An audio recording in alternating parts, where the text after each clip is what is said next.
Hey, hi, happy Thursday. I am Meredith. I am here with our message for the 21st of March, 2024. We've got Sawyer's Path Tarot on the table. We've got the Sun in Aries. Happy birthday, Aries. The Moon in Leo. We've got Pluto and Mars hanging out in Aquarius. We have a lunar eclipse happening on Monday in Libra. So start to get yourself educated with those rare and uncommon energies. I know I've spoken about it this week. How do you want to make the most of this eclipse? Well, the card readings have been really pointing out how we've moved into a new, different, more favorable frequency within ourselves. And we have an opportunity for great growth and manifestation in the now. And when we encounter eclipse season, as mentioned, we get exposed to rare, uncommon energies. So since this is a lunar eclipse, we're speaking on the moon, obviously, and we're speaking about the sign of Libra. Go check it out on any astrology website. Read about it. Know where your planets know where your planets are in your chart. Know what's going on in your sun, your moon, and your rising signs, and see how you can make the most of what's on offer to us. All right, let's see what the cards have to say. Our first, Ace of Wands, a new beginning, a fresh start. All aces are new and fresh. They neutralize the challenging energies of cards nearby, and they are a divine and cosmic gift. This is the universal divine hand offering us what? All the beautiful energies of the suit of wands, which is motivation, expansion, engaging our experience, our skill in all of our talents. And we're leveraging that energy on everything in front of us. We've talked a lot this week about making our legacy of happiness continue within the ripple effect to bless us. So what are you doing in the now? How are you using your skill, talent, and experience in the now and for the benefit of the oncoming? And most especially when you consider that we're coming into the Libra eclipse on Monday. Think of that as, how do you meet with divine alchemy? How are you showing up for yourself with this beautiful energy? Let's see what's next. Why wouldn't it be the Lovers when we're talking about Libra, ruled by Venus? So this is a card of choice and decision. So we have a divine and cosmic gift being handed to us in keeping with, in favor with all of our skill, talent, motivation, passion, fire, creativity, and a question: how do we embrace what's now, what's oncoming, right? The Lovers card is a card of choice, making choices. One of the things I so enjoy in this deck in particular on this card is that the couple is embracing. So this is our divine masculine, this is our divine feminine energy under the gorgeous energy of the sun. Brilliant clarity, everlasting strength there. Vitality, vibrancy, fertility. What seed thoughts do we want to be planting? What do we want to give life to? What are we embracing within self-relationship that we want to grow in the now to bless us in the oncoming? Next card. Wow. Page of Pentacles, truly a message about investing in what grows. So now we have the page holding the Ace of Pentacles. One of the messages of the Ace of Pentacles is an opportunity, a new doorway of opportunity opening up. There is abundance on overflow in this card as well, and an energy of great love. So we've talked a lot about developing our legacy of happiness, and these are really key moments to make an investment in our legacy of happiness. So how do you want to cross the threshold of the oncoming eclipse on Monday. What do you want to grow and develop within yourself? What are you embracing within you that you want to expand upon now and in your ripple, right? Next, 8 of coins. What a great card.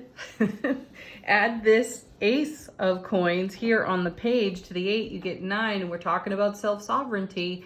And we certainly have that here in the Lover's card, because it's number 6 out of the major arcana. 6s are all about balance and harmony, equilibrium. Obviously, there's a message here about making a heart-centered choice. And, you know, as I said over here with the Ace of Wands, we're bringing our skill, talent, and experience to some new opportunities here, or new experiences with this page. And this 8 of coins is doing all that is required of us to create that legacy of happiness, because when we're on this 8, we're considering the 10 for fulfillment's sake, right? And this is actually using all of our gifts, our talents, and our experience in a masterful kind of way, building momentum toward a greater fulfillment here. Wow, look at that. Another 8. And it's the Eclipse 8. 8 of Cups. Now, this is a card of great transition. It's a journey in and of itself. And how I see this card is that we're walking on from the 7 of Cups, which is a card about being spoiled for choice, many choices to make. Which one do I choose? Has to be a heart-centered one. Over here, Lover's card, thank you. So making a heart-centered choice. So we walk out of a lot of option, opportunity, consideration on the 7 of Cups. We're in transition in this eclipse energy that you see here on the card as well. And we're journeying onward. This character has its back to us. It's walking, this being is walking on to what though? The 9 of Cups. So we walk out of the 7 through the 8 in some rare and uncommon energies into the 9. And the 9 is all about our dream, our vision, our wishes, our manifestations being fulfilled. So all this week, we've had card readings that, to me, read a bit like a user guide, an owner's manual, if you will, for the spiritual energy atmosphere. And the other day, minding my own business here at home, sometime in the afternoon, I felt something I'm going to call the equivalent of a shockwave roll through my being. Goosebumps, hair standing up on end on my arms. It was wild. And I have no evidence for what that energy was. It rolled through me profoundly. I haven't felt exactly the same ever since. So, you know, checking solar flares, earthquakes, things like that. And nothing really popped up that was remarkable, we'll say. However, the reason I'm sharing that is because we've talked so much about transformation, and perhaps that energy jolt that I felt was an energetic transformation of sorts in my unique skills, talents, and my experience as we edge into the energies of this lunar eclipse happening on Monday. So consider all that's been going on. You know, we've gotten cards out of Angel Answers about listening to our intuition and pay attention to the signs, or looking for signs. And that's all happening for us. Everything happens for us, not to us or at us, for us. What kind of choices are you harmoniously making through your heart center that serves the vision that you have?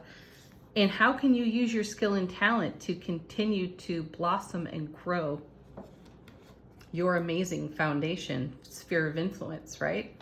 Let's see what's on the bottom of the deck. How is the universe helping us out behind the scenes? Nice. There's the 9 of Swords.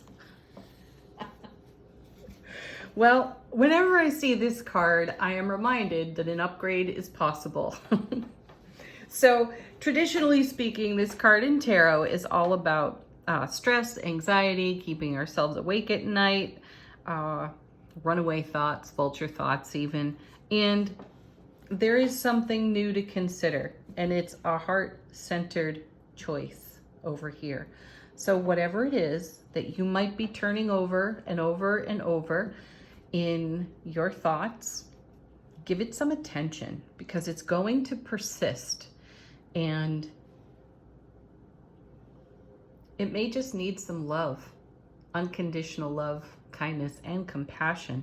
And what I sense here with the Nine of Swords is there's an old pattern, an old way of thinking, being, and speaking that isn't serving the frequency that we're witnessing here, and it will not be served whatsoever in the eclipse energy. So this is part of a transformation here on the Nine of Swords. Excellent. Really, you could boil this down to contrast. The Nine of Swords introduces some contrast so that we can be a great witness to a new perspective, and from there make new heart-centered choices. Look at this. Now we have the Eight of Wands, right? More unity energy here with this card. As I share with you so often in Ancient Tarot, this was a marriage card. And for me, the word marriage is about how energies are woven together, how things come together, work together favorably. This is also incoming information. This character over here on the Nine of Swords could be resisting their own intuition and instead listening to an ego voice, though the intuition and the signs and the symbols and the environment are going to persist. So give this the unconditional love it deserves so you can stay open to receiving the incoming messages on the Eight of Wands. This is also a double Four of Wands. So again, we're building on our foundation. One of the happiest cards in tarot doubled right here on this 8. 3 eights in the reading right now. Now we have the 10 of Wands. This is great. The wands are showing out quite nicely for us. This is a very passionate, fiery, creative suit. And if there's anything more worthy of your passion and creativity, it's your self-relationship. Right? Yeah. What this card speaks to here, 10 of Wands, is all of our resource. This is the Ace of Wands to the power of 10. That's profound energy. How are you going to invest it, Page of Coins, in yourself, in your journey? Oh, look at this. Now we have the Sun. I like that this card shows up because this is the happiest card in tarot. And what this says to us is, even in light of the presence of the Nine of Swords, the Sun's going to outdo everything. It's going to bring all the happiness, joy, celebration, fertility, vitality, right? All we need to do is continue to invest in ourselves like we're doing over here on this 8, and be willing to remain open to receiving whatever comes of this eclipse. So take this old story into your loving heart and transform it so that you can be the greatest version of you going into this eclipse and create exactly the kind of vision that you hold in your heart space. Oh, look at that. The Sun shining on the Nine of Cups and the 10 of Wands. Obviously, all the other cards, they're all connected to one another. And we talked about that over here. This 8 walking on to the 9, and then the 9 is our last card in the reading. That's fabulous. Really fabulous. So use this, these oncoming days, you know, from now through the weekend to Monday, to really contemplate what it is you're growing on your foundation, how you're blossoming, how you're creating a sphere of influence that really supports all the dream, all the vision, all the energies that are coalescing, that are merging, that are weaving together right now. How are you going to manifest them on your foundation? All right, next, what do we have? Angel answers. Questions, queries, confirmations. You put them to the deck while I shuffle. Seriously. There it is. Look for a sign. Wow.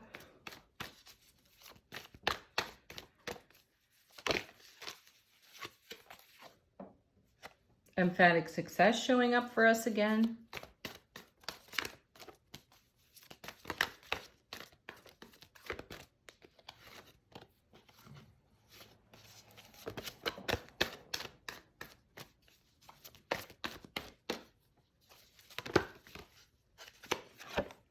Trust.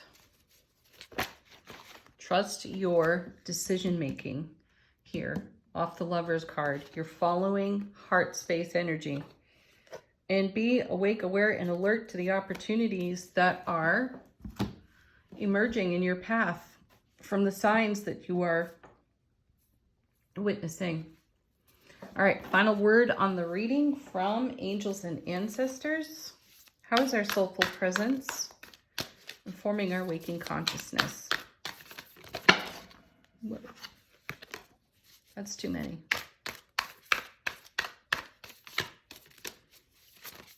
Oh, here we go. Great teacher. Learn from spiritual experiences. Absolutely.